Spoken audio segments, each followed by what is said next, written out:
it's going to affect the people that actually live on those routes, the people that have the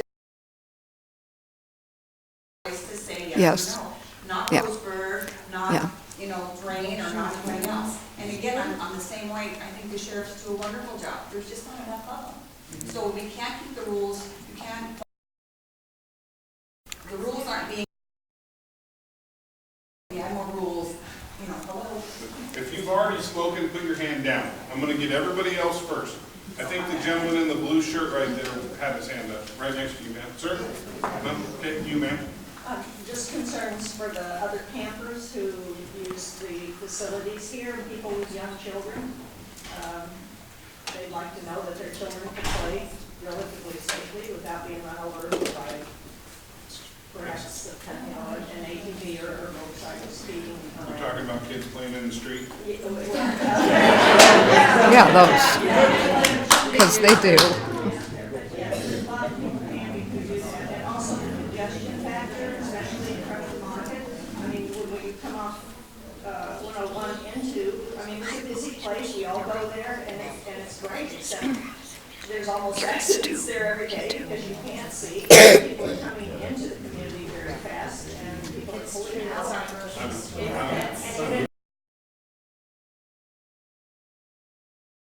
Highway pretty hot there.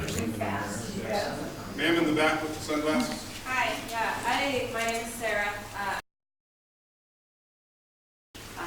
I would love to be able to ride my ATV to work. I think it would be wonderful. I do have small children, so I do have some concerns with that, and I think that doing the 9 to 9 would be the best, because I don't want my kids up at 10 o'clock at night because there's a lot of noise. I live right off of Beach Boulevard, so it would be nice to have a limit of 9 o'clock for that reason, and I think the speed limit should be 15, because the lower the speed limit is, the lower the noise is going to be, and the less of the danger of somebody hitting a child that is riding their bike. So I think 15 would be more reasonable than 25, Sure. but I think it would benefit. I just think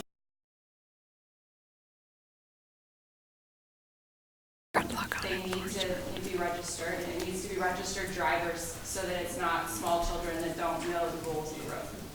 Great points. Everybody, my name is Dan Luch. Some of you might know me, some of you might not.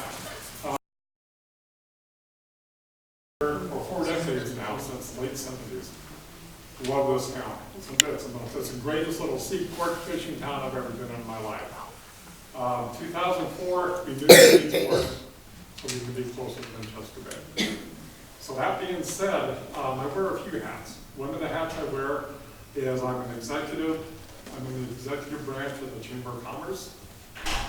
And so it's important that we try to bring as much money as we can into the town. And I'm sure a lot of people agree with me on this. Another hat I wear is I'm a first responder. And I worked with Chief Anderson before about 5 or 6 years ago down here at the loading zone. And it's crazy. Let me tell you, it's crazy. That was 5 or 6 years ago.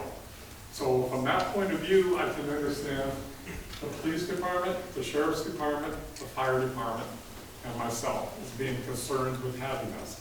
So depending on what hat I wear, it can be pretty confusing. So it's a good thing that we have this meeting. Chris, I'm glad you came, and everybody else.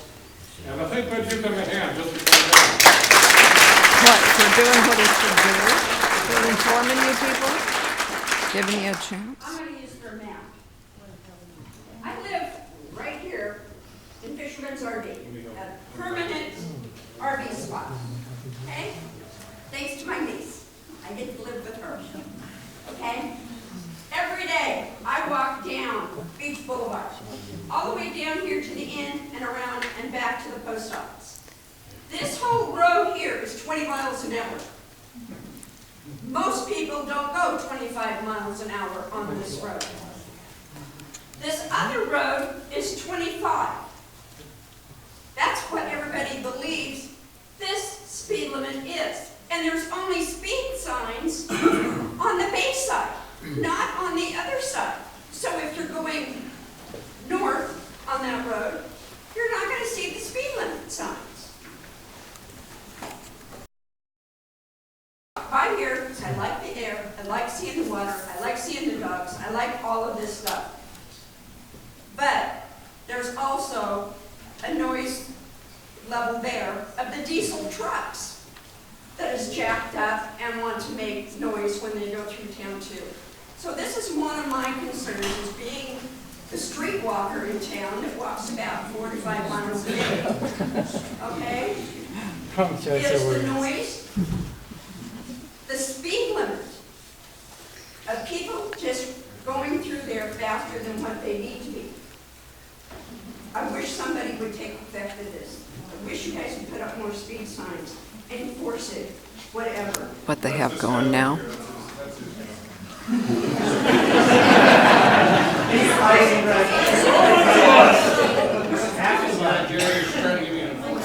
Anybody else have anything to ask?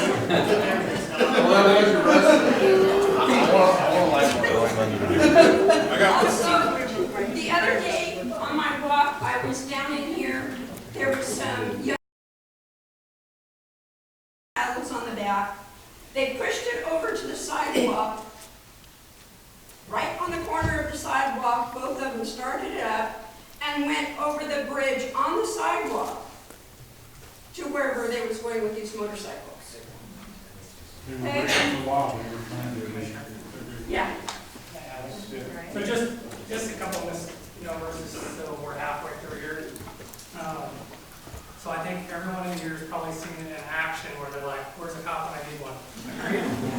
So wait. They're at this meeting. There's whole thing that's misnomers about breaking into homes right now. Yeah. We've not taken a position on this, but we do have a very active OHB program. We're kind of the leaders in the state. We're funded by a grant. The grant's OHB funds that go back to OHB. And so we take pride in that public money, use it professionally, do the best that we can. We all agree we need more cops. But the fact of the matter is budgets are getting tighter every year. So we do the best with what we have. But we are out there doing enforcement. And if you've been involved with Doom Fest or anything, I think it's fair to say you can see a reduction in arrests. You can see a reduction in crashes, fatalities. Chief, I think he's probably seen some of that. They haven't gone away, but we are getting a reduction in them through enforcement.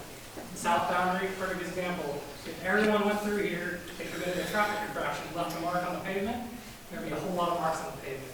So there are violations out there. We write hundreds of tickets every year, and we get hundreds of warnings.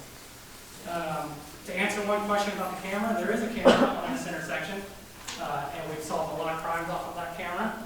And we have access to that camera 24/7, 365 days a year, and we can get license plates off of it. Are you pointing for Beach Boulevard? Right at the bridge. The bridge, at the narrow point. A lot of citizens don't know that, but we have very good cameras there. We're supposed to tell them.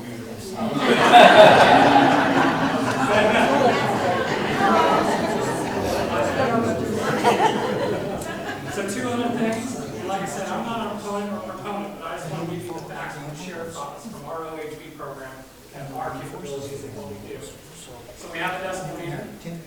Does it get used a lot? No, there's some safety issues and stuff, but we have the ability to do decibel checks. We have a speedometer, or a radar that is funded by ODOT, that will be placed in a side-by-side so we can do speed. We also have a handheld radar that Deputy Martini uses actively. As far as registration, I actually got a phone call today.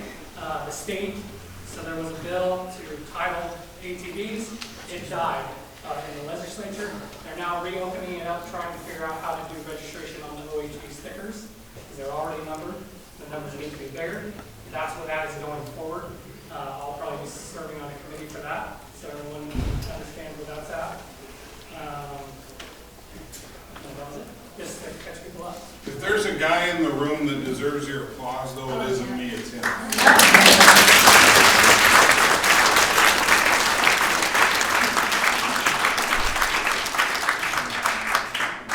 So Tatiana is next.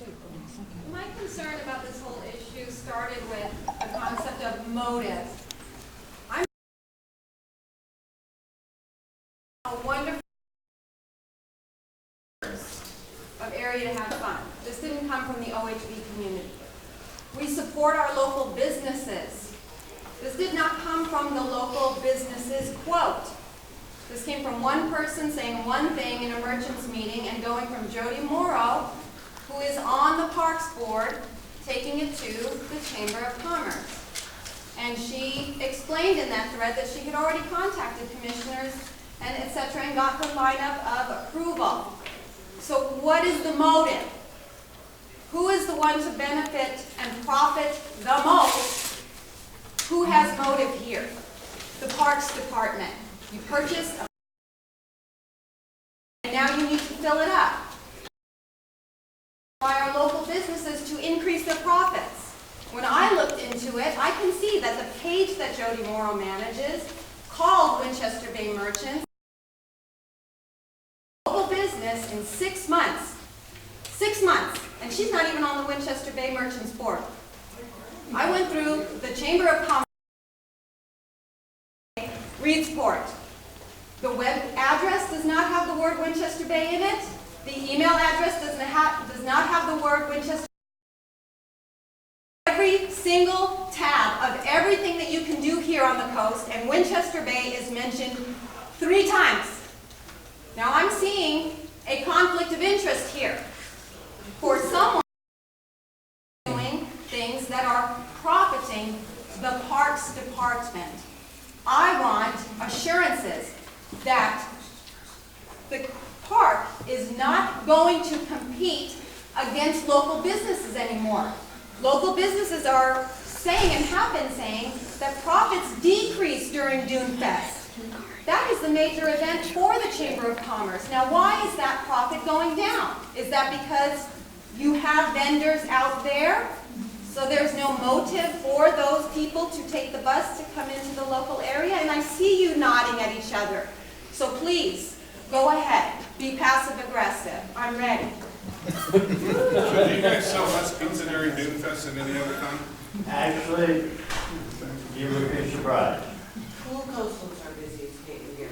True Coastals are busiest day of the year. Dune Fest, in the last 10 years, in the infancy of Dune Fest, absolutely blew our doors out. The last 5 to 10 years, no busier than next Friday. No busier than the Friday before. Dune Fest is not that big as it used to be. And while I have the floor, I think there's a false promise to say that ATVs and the side by on the beach boulevard, that more people are going to come. Right now, and they will be full through September. Our hard part, everybody knows, is from October to April. And it may help a little bit there, but I hope if you get nothing else, and it did, nobody would profit more than me.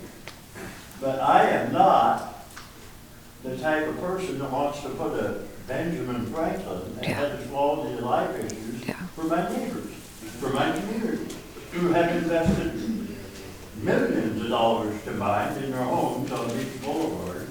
And now we're meeting here to talk about disrupting their quality of life. It's not worth it. It's not right.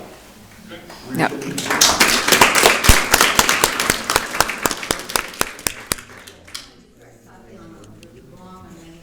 The Winchester Bay Merchants Association was kind enough to make that page for us for free. And she asked me if she could post a few things about doing that. She has it, if you go to her page, it says that that's what she does, is she manages Winchester Bay Merchants. She doesn't manage, she did it for free, and I make the post. Yes, it And does. excuse me, I'm talking, I make the post for all of the area, not just Winchester Bay. So because you're the we one who all only put benefit. up one post about That's Winchester what Bay. I'm saying. So we can clarify that. It was you who only put up one post about Winchester Bay. in 6 No, I months. don't buy anything. I don't buy anything. Carrie. One. Carrie. Yeah, I've got a printout here that was issued by the state to the heart of this whole matter. Oh. I support our OHVs. What? Just leave them out there where they are now. Everything's fine. Yeah. This whole can of worms was opened up by allowing, by bringing the proposal up. But anyway, I'm just gonna read this, specialty vehicle position in opposition to on-road operation of ATVs. I'm gonna read one paragraph. SDIA emphasizes that ATVs are designed, manufactured, or in any way intended for use on public streets, roads, or highways, and urges that on-highway use of ATVs be prohibited, and that law enforcement efforts be strengthened to eliminate this dangerous practice. Now, I don't know, I'm unaware of a single manufacturer of any ATV, whether it's a side-by-side, or whether it's a RZR, or class 1, 2, 3, or whatever they are, I don't know. But I'm unaware of any manufacturer that says, yeah, this thing's ready to go on the street. You should drive this on the street. Sure. They all say you should not. Well, why are we even discussing this? Carry. I don't have a dog in the fight, but when I was a youngster, we had a ranch in Kelton Valley in Hauser, and you could ride the dunes from the North Jetty in Coos Bay at Charleston all the way to the South Bay in Winchester Bay. Now, somewhere along the way, the Forest Service took over that land for whatever reason. And if you look, it's getting smaller and smaller. Winchester Bay is the only town that is attached to sand dunes. Even at Lakeside, you have to ride 5/8 of a mile to get to town in Lakeside. And right now, the Forest Service is looking at closing down, I don't know if it's just in Winchester Bay or if it's all up and down the coast, but they're looking at closing another 200 acres of sand dunes. If y'all got all this energy, what I would be doing is looking at your legislatures and the Forest Service stuff, instead of getting it more compact and more dangerous, looking at opening up some of these dunes so that we have more area to ride and more area to have fun, and you wouldn't be having this problem.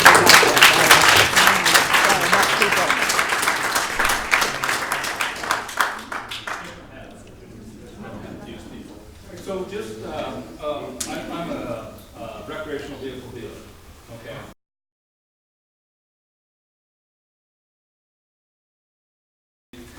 I support the public process, so that's wonderful.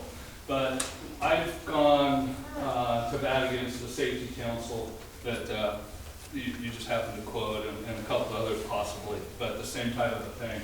The vendor's position is one of liability. The vendor's position is one of cost. There's no way that they're going to come out and they're going to support an off-highway vehicle on a road, period. Doesn't matter. It doesn't mean that they're not hoping they go out on these roads. It's from their standpoint, they won't do it, period. So it shouldn't be a reflection on one side or the other, because if they did start pushing for them, then they're going to be road tested or crash tested. Then the price goes up, and then emission control stuff starts coming in, and pretty soon the new vehicles coming out in 2020 are $30,000 now. Okay, you'll end up with a $40,000 or $50,000. So just be careful with this federal safety stuff.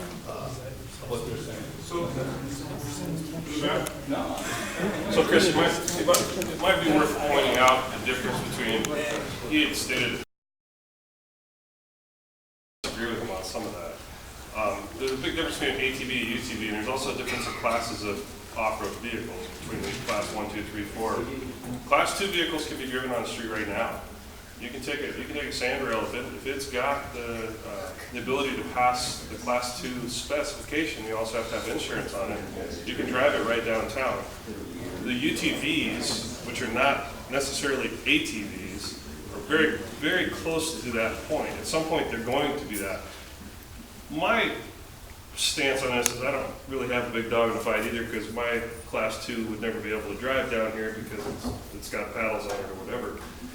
At some point, the state of Oregon is going to say it's okay to ride UTVs on the highways, not the freeways, but the highways. And I've been to many other states. I've ridden all over the West Coast and some of the Midwest. Most of them are going that direction. To me, it seems like the right thing to do here would be to start to look at what we want to do as far as the access, because the access at some point is going to be coming to this state. Maybe you start looking at what you're actually going to do, or what you could do now to limit what could be even more so down the road. Maybe you don't have them on every street in town. Maybe you only limit it to class 2 and class 4. I can't remember which class is UTVs. Maybe that makes the most sense. If you don't come to a compromise and everybody agreed it, no necessarily isn't the answer, and yes necessarily isn't the answer, but if there's no compromise, then it's going to happen anyway. Or you're just gonna miss out on